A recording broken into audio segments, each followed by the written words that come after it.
대안 쿨루셉스키의 이름이 제기된 질문은 그가 손흥민보다 윌리안을 더 가치 있게 평가하는지의 여부입니다.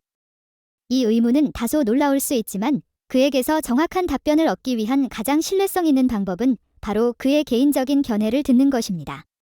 최근에 쿨루셉스키는 14일 한국 시간에 영국 TNT 스포츠와의 인터뷰에서 그의 생각을 밝혔습니다.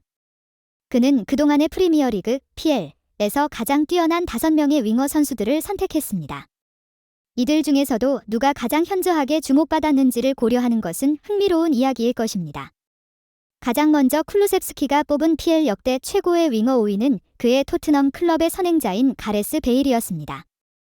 베일은 토트넘이 자랑스러워하는 선수 중 한 명으로서 그는 리그에서 인기가 높게 평가받았습니다.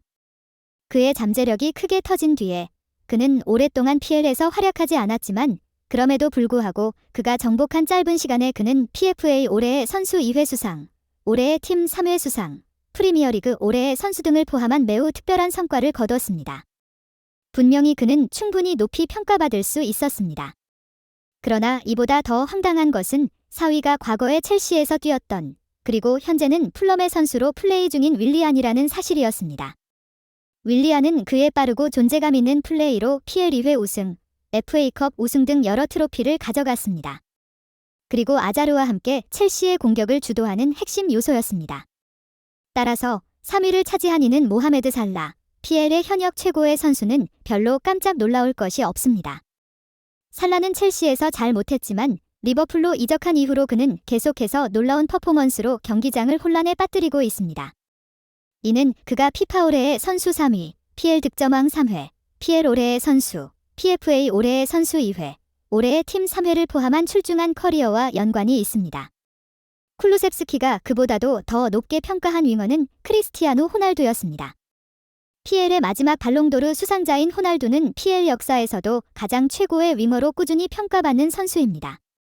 레알 마드리드로 이적한 이후 그는 공격수로서의 도전을 시작하며 맨체스터 유나이티드 시절에는 화려해 보이는 스킬과 거침없는 득점력으로 이른바 파괴적인 윙어로서의 역할을 해냈습니다.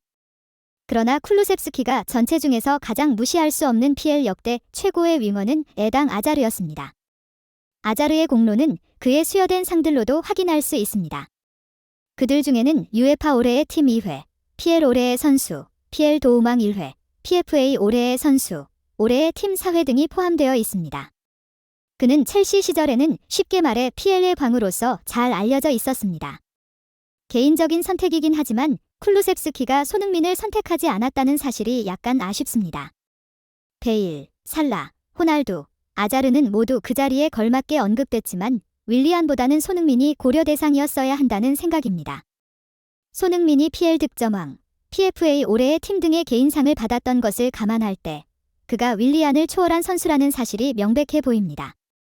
또한 손흥민이 발롱도르에서 11위를 차지한 것을 고려하면 그가 얼마나 뛰어나고 중요한 선수인지 강조할 필요는 없을 것입니다. 손흥민과 황희찬의 활약에 비해 미토마 카오루는 이미 결함을 겪고 있다.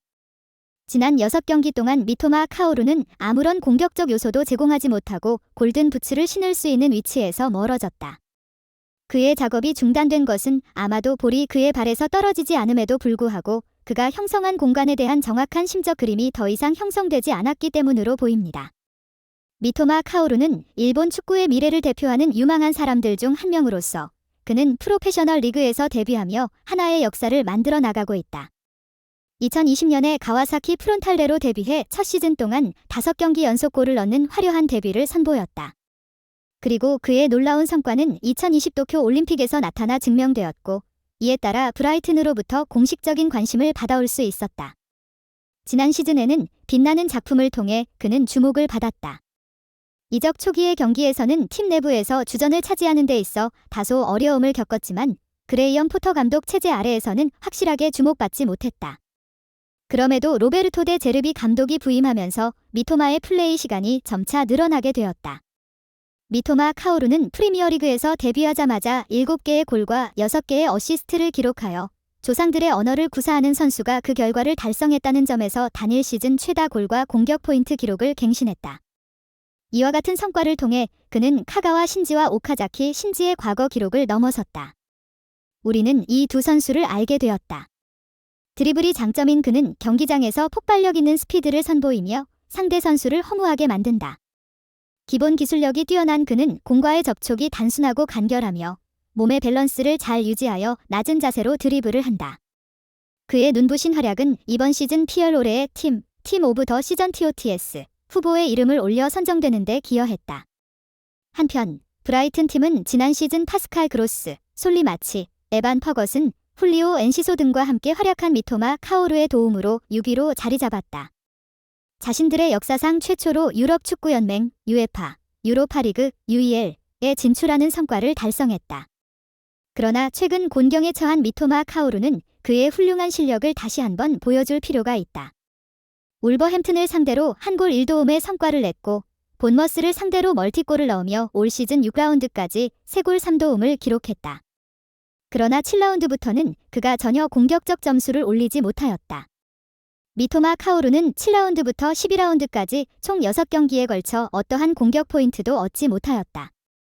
손흥민과 황희찬의 대비적인 재능 부자인 손흥민은 벌리에게 해트트릭을 달성하며 시즌의 첫 득점을 시작했다. 이후로 그는 아스널과 리버풀과의 역동적인 경기에서 골 제조에 성공하였다.